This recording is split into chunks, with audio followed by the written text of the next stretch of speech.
Hello and welcome. Thank you for joining me today. I am Lacey and Grayo with Be Wise Farms, and this is the Transpersonal Beekeeper.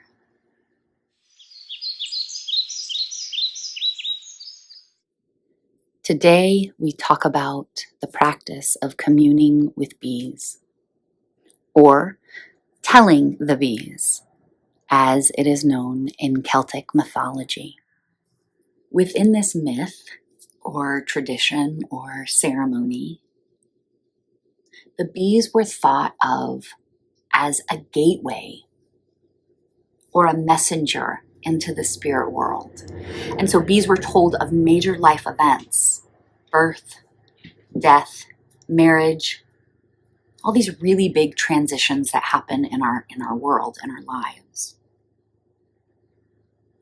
In the case of death, it is said that the bees were told of a death in the family in order for them to steward the deceased into this new transition, into this new life of the spirit world. It is also said that if the bees were not invited to mourn with us, if they were not shared that information, that there would be a penalty to pay. All of your bees would leave, or you'd have a small honey harvest.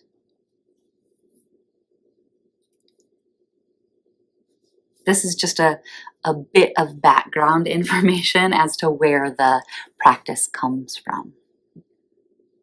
Today, in our practice together of communing with bees, we utilize this practice of communing as a way to develop a deeper understanding and knowing that we are not alone, even though at times it feels that way. Here we are able to get vulnerable with the more than human world, a world that we so intrusively break into every 3 weeks or so. As beekeepers, we know the inner workings of a hive. And in this practice, we share the inner workings of ourselves with the bees. In our greatest moments of isolation. And I haven't in my lifetime met an individual who hadn't experienced some form of loneliness or isolation, especially in the midst of very large transitions, life-changing transitions. In our greatest moments of isolation, think of the bees.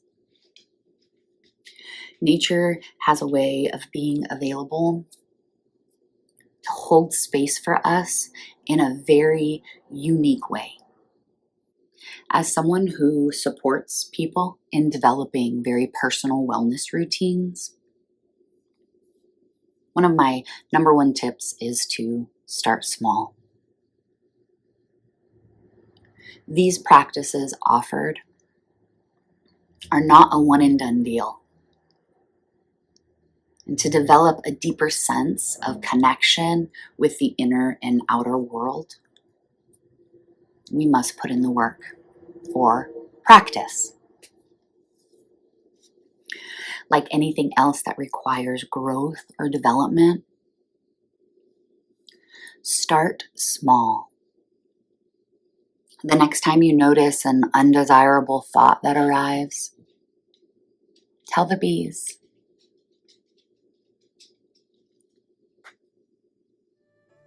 Maybe you start the next time there is a large transition, a large life event that happens for you.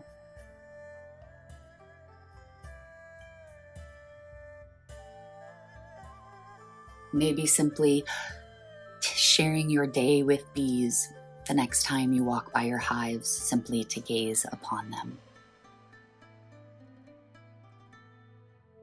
And if being vulnerable is not a place you usually find yourself, for whatever reason,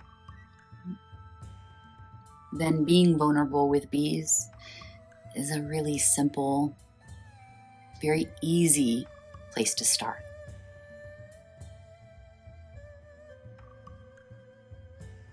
Thank you for joining me today for Communing with Bees. May your practice be very, very sweet.